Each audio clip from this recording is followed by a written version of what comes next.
¿Cómo estás, amigo? Pensaba que no ibas a llegar, llegas 10 minutos tarde, pero no pasa nada, entra. Entra, no pasa nada. El Carito está aquí porque, bueno, cerró el Mercadona, lo siento. Entra, siéntate. Te vamos a hablar un poquito de lo que viene a ser Mariano José de Larra, así que tranquilo. Vas a llegar al examen de castellano y vas a ver quién es Mariano José de Larra y vas a sacar un 10. No pasa nada, ¿vale? Me falta mi compañero. ¡Ey! Es momento de empezar esa increíble clase, ¿no? Exactamente. Ya, un tema, un autor, qué historia, por favor. Bueno, nos presentamos, somos, Lo primero. bueno, presentarse, Jimmy Estudio en Movimiento Diverso y Manuel Veloso Camilla. Manuel Veloso Camino. Manuel Veloso Ahí. Camilla. Y esta es nuestra increíble presentación sobre el increíble autor Mariano José de Larra. Empecemos. Bueno, aquí un poco los temas que vamos a tratar, ¿no? Un poco aquí por puntos, para ver de qué va a tratar este tema. Contexto histórico y social, importantísimo para situarnos. Una breve biografía del autor, hay que conocer su historia para entender sus obras. Hablaremos un poco del género al que pertenece, el romanticismo, claramente. Y bueno, también la relevancia de algunas de sus obras, sus características. Y por último, trataremos un tema a profundidad de una obra que hemos seleccionado personalmente nosotros, que nos ha gustado bastante, y la vamos a estudiar en profundidad. Bueno, yo te voy a hablar de lo que viene a ser el contexto social y cultural que sufrió Mariano José de Larra en su corta vida, que es desde la ocupación napoleónica de España de 1808 hasta 1814, hasta la aparición del proletariado, que es fruto de la industrialización de esa época.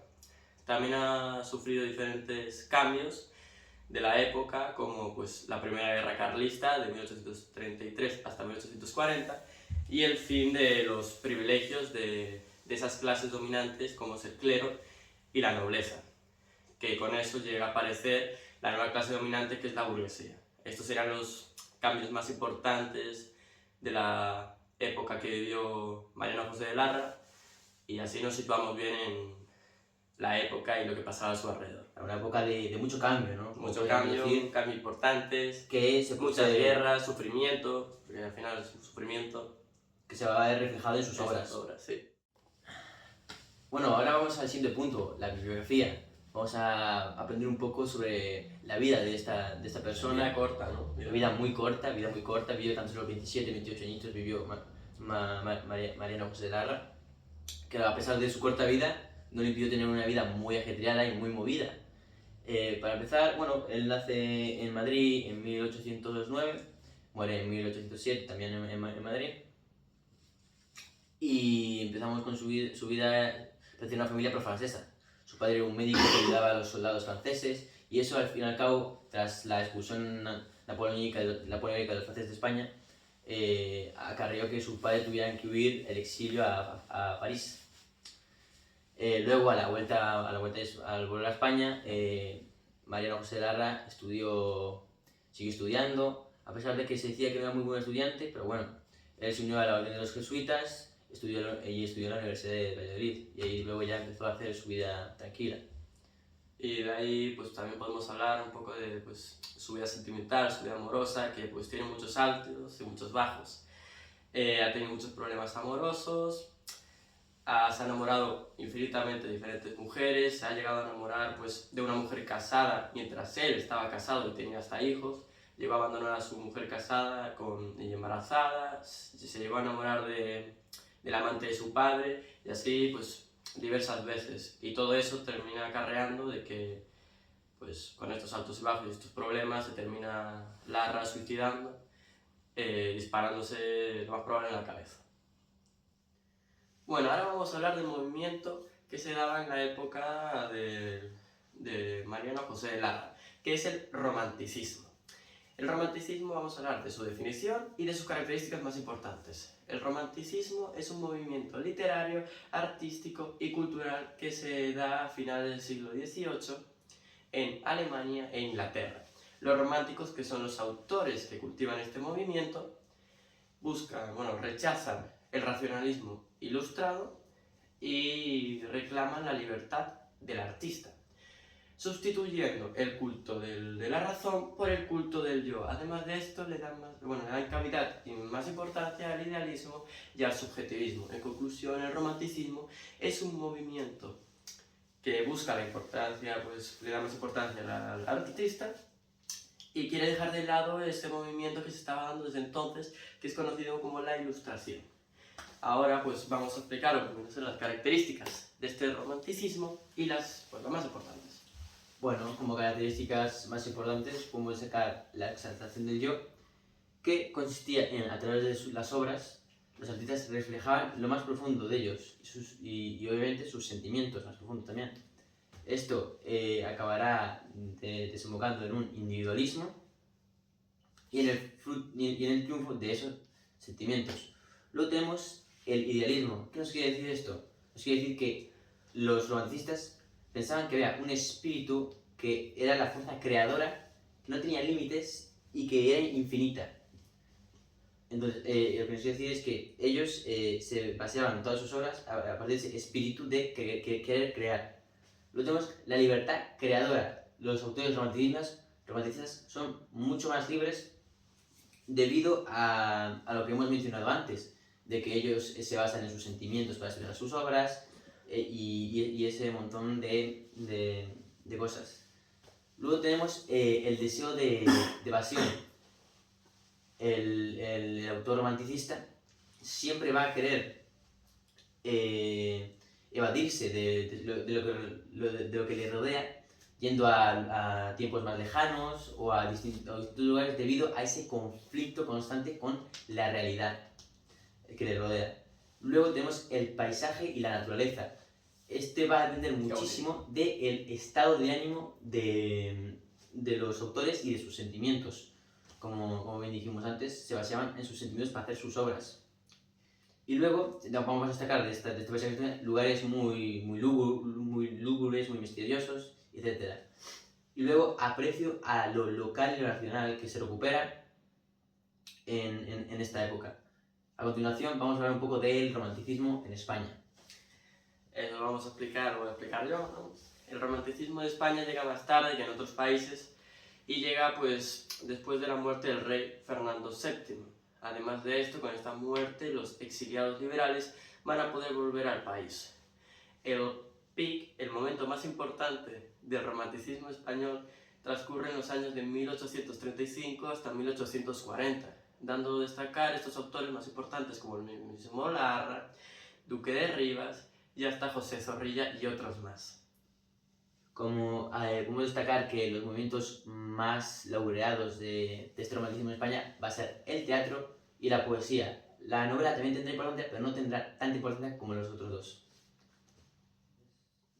Bueno, damos paso ahora con su producción literaria. José Larra escribiría poesía, traducciones, haría el drama Macías. Sin embargo, estas obras no las destacamos tanto como las siguientes que vamos a saber. Sí que es verdad que tuvo una novela, el Doncel de Don Enrique el Doliente, perdón. Y bueno, poco más de esto no destacamos tanto porque de verdad lo importante de Mariano José de Larra es sus artículos periodísticos. De ellos destacamos tres. El artículo de la crítica literaria, el artículo de costumbre y los artículos políticos. En cuanto a la crítica literaria, se basaba en artículos en los que Mariano observaba las distintas obras que se producían en su época, las criticaba y tenía una idea de cómo debía escribirse. Luego destacamos yo quiero ser cómico y literatura, y luego tenemos también los artículos de costumbres. En él, Mariano José Larra critica fuertemente a la sociedad, critica temas como la pobreza, el hambre y los estados sociales. Y bueno, también destacamos como Vuelva usted mañana o el castellano viejo. Ahora pues vamos a hablar del tercer artículo periodístico importante, que son los artículos políticos. Estos aparecen después de la muerte del rey Fernando VII, donde él mostrará su ideología progresista y liberal. Abordará temas como la justicia, la pena de muerte y la libertad de imprenta. Y también plasmará desilusiones y amarguras. Podemos destacar las obras como El Día de los Difuntos de 1836 La Nochebuena de 1836 y Un reo de muerte. Los artículos de Larra, estos artículos, bueno, todos demuestran una evidente voluntad de estilo, y su prosa es rica, mordaz e incisiva, con un toque humorístico que está ligado a la ironía y al sarcasmo. Bueno, ahora vamos a hablar de esta obra que hemos destacado, que sería El Castellano Viejo, que como hemos dicho antes es un artículo de costumbre que se publicó por primera vez en el año 1832, que lo que busca, su finalidad, pretende satirizar una determinada forma de ser y de actuar de un estereotipo de persona, que os lo va a explicar mi compañero ahora. Bueno, la obra la podemos, aparecen dos personajes. Fígaro, que es como se aparece el autor en sus propias obras como una especie de seudónimo, y Braulio, que sería en este caso la persona que va a criticar el castellano viejo. La obra la podemos dividir en tres partes. La primera y la tercera aparece solamente Fígaro, que sería el autor, y en la segunda, que es la más importante, aparece Braulio. Lo que sucede es que Braulio invita a Fígaro a una comida donde el autor critica de manera burlesca y con mucha ironía a este sujeto. Dice, se mete con él por su sobrepeso, por lo maleducado que es con sus criados y también por lo aburrido que es estar en una cena con él. Al final de la obra, Fígaro acaba diciendo que Dios le libre de volver a estar en una situación así porque lo pasó realmente mal. Por último podemos destacar que el autor Larra era una persona muy moderna, porque empezó a utilizar nuevo léxico, una manera nueva de escribir, dejando las características de autores del pasado, y nuevos recursos como puede ser hiperbaton, símil y otros más. Bueno, ya como para acabar, profe, incluimos una serie de frases que nos han encantado de este autor que desconocíamos. Y la verdad, bueno, nos hemos quedado sobre todo con esta, es nuestra favorita, que dice así: el corazón del hombre necesita creer algo y cree mentiras cuando no encuentra verdades que creer. ¡Qué barbaridad de frase, profe! ¡Qué barbaridad! Y no es broma, de verdad, que nos sorprendió mucho. Sí. Y realmente nos gustó muchísimo. Y bueno, aquí tenemos... Y es de la Nochebuena de 1836, que es un artículo político. Exacto. Lo hemos sacado de ahí. Y bueno, también aquí tenemos otra, pero bueno, se nos hace un poco largo el video, así que aquí la acabamos. Ahí te la dejamos para ti. Fin. Gracias por escuchar.